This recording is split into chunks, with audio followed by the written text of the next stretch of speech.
Indian Prime Minister Narendra Modi visit US. It's not an ordinary trip. इस वक्त जो मोदी साहब आ रहे हैं, this will take US India relationship to the next level. भारतीय ग्रोथ जो सारी शुरू हुई है, भारत ने खुल के जो क्रीज से बाहर आके खेलना शुरू किया है, एक ह्यूज मॉडल है, पूरी दुनिया को पढ़ना चाहिए, देखना चाहिए. It is like saying कि you are going to catch up. India will immediately catch up with the state of the art in defense technologies. India की टेक्नोलॉजिकल डेवलपमेंट का आप कह सकते हैं कि accelerator has been pressed completely to the ground. There is no doubt about it. And Beijing में earthquakes आने लग जाएंगे once they see the potential of this technological progress. So I have a feeling कि जब Prime Minister Modi आएंगे, Biden is going to give him the key to the goodies.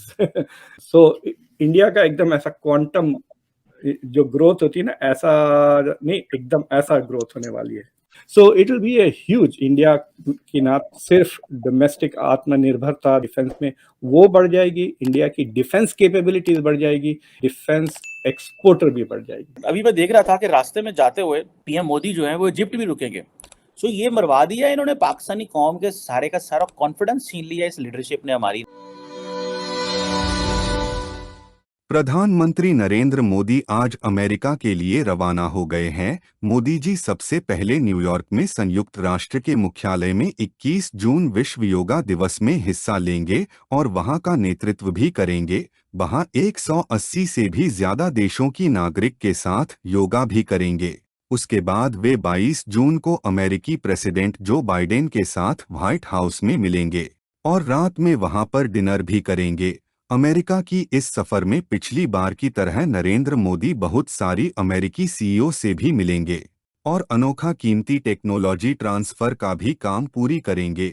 दूसरी तरफ पाकिस्तान में ये चर्चा हो रहा है कि भारत दिन ब दिन कैसी तरक्की कर रहा है कि आज यूएस से टेक्नोलॉजी ट्रांसफर भी हो जाएगी, जिसकी मदद से भारत की सैन्य क्षमता बहुत बढ़ जाएगा. चाइना भी नहीं चाहता है कि भारत के साथ अमेरिका की संपर्क बहुत अच्छे हो जाएं. जहां पर पाकिस्तानी आम जनता आटा चीनी के लिए तरस रहा है, भारत की ये एक के बाद एक कामयाबी से पाकिस्तान को ठीक से नींद भी नहीं आ रही है. नरेंद्र मोदी अमेरिका से लौटते वक्त इजिप्ट में भी जाएंगे और पाकिस्तानी मीडिया ये बोल रहा है कि एक मुस्लिम देश होकर भी नरेंद्र मोदी को इनवाइट करेंगे और अच्छे रिश्ते बनाएंगे. वहां पर हम मुस्लिम होकर भी हमारे साथ कोई नहीं संपर्क रखना चाहता.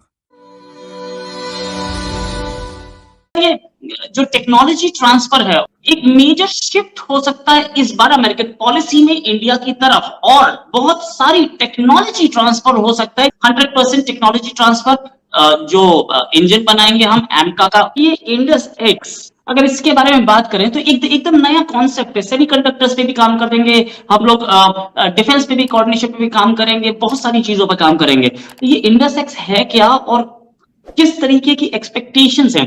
आई हैव अ फीलिंग कि जब प्राइम मिनिस्टर मोदी आएंगे, Biden is going to give him the key to the goodies. तो जो प्रोजेक्ट्स, मतलब इंडिया जो पिछले 15-20 साल से कोशिश कर रहा है to make a 5th generation technology के तरफ, तेजास के लिए भी. सो इंडिया का एकदम ऐसा क्वांटम जो ग्रोथ होती है ना, ऐसा नहीं, एकदम ऐसा ग्रोथ होने वाली है.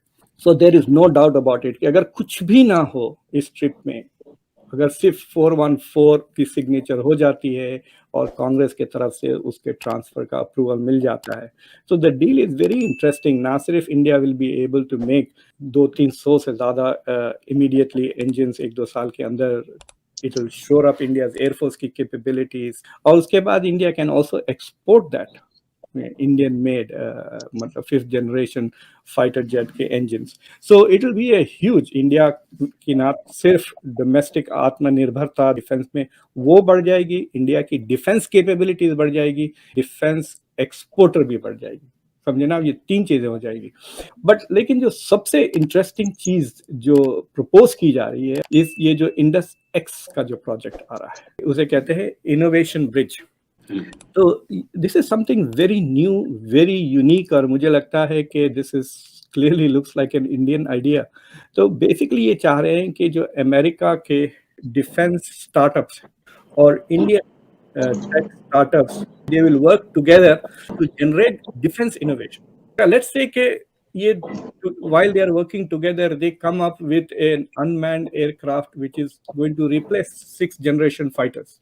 It is like saying you are going to catch up. India will immediately catch up with the state of the art in defense technologies. और जो दूसरा एंगल है रोहित इसमें is the angle of space technology. They are going to collaborate.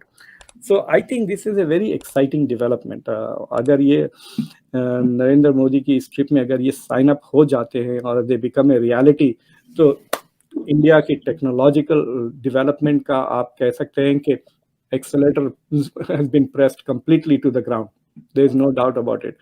And Beijing में earthquakes आने लग जाएंगे once they see the potential of this technological progress. जी. अभी मैं देख रहा था कि रास्ते में जाते हुए पीएम मोदी जो है वो इजिप्ट भी रुकेंगे और वहां पे रिस्पेक्ट करेंगे जो 4,000 फौजी हैं जो वर्ल्ड वॉर 1 में लड़े थे। अब देखिए ये तो यूनाइटेड इंडिया के सारे फौजी थे, पाकिस्तानी क्यों इनको जाके ओन नहीं कर सकता? उस वक्त जो वर्ल्ड वॉर 1 में इंडियन आर्मी थी वो कोई सिर्फ इंडिया की थोड़ी थी, वो तो पूरे खित्ते की थी। लेकिन पाकिस्तान क्यों नहीं कर सकता? क्योंकि होश ही कोई नहीं। वो सारे का सारा जो इस खित्ते का नैरेटिव है वो इंडिया के हाथ में है। हमें तो ये नहीं पता कि इजिप्ट से अपने ताल्लुक भी रखना है कि नहीं रखना। I have met some Egyptians जो पाकिस्तान को रिस्पेक्ट करते हैं, ठीक है, मुसलमान ममालिक है, लेकिन ये जो हमारे डिसएग्रीमेंट्स रहे हैं, आपको पता है बड़ा हाई लेवल का भी विजिट इजिप्ट से पाकिस्तान नहीं हुआ और फिर हमने अपने आप को अलहदा भी कर लिया क्योंकि इजिप्ट ने इसराइल को रिकग्नाइज कर लिया। सो ये मरवा दिया इन्होंने पाकिस्तानी कौम के सारे का सारा कॉन्फिडेंस छीन लिया इस लीडरशिप ने हमारी। Indian prime minister Narendra Modi visit के लिए जा रहे हैं यूएस। पाकिस्तान से भी प्राइम मिनिस्टर जाते रहे हैं, इवन इंडिया से भी पहले बहुत से प्राइम मिनिस्टर यूएस विजिट के लिए गए हैं। लेकिन नरेंद्र मोदी साहब की ऐसी क्या खासियत है जिसकी वजह से इतनी हाइप बनी है? चौहान साहब, इस वक्त अगर मैं समझता हूँ मोदी साहब के दौरे को मैं रिलेट करना चाहूंगा इंटरनेशनल जियो पॉलिटिक्स के साथ, जियो इकोनॉमिक्स के साथ। ये it's not an ordinary trip. इस वक्त जो मोदी साहब आ रहे हैं, this will take US India relationship to the next level. जो इस वक्त मोदी साहब आ रहे हैं, जो 3-4 चीजें जो सामने इस वक्त नजर आ रही हैं, एक तो उनके डिफेंस कॉन्ट्रैक्ट हो रहे हैं। उनसे पहले आपने देखा होगा कि हमारे secretary of defence Lloyd Austin जो थे वो गए भारत।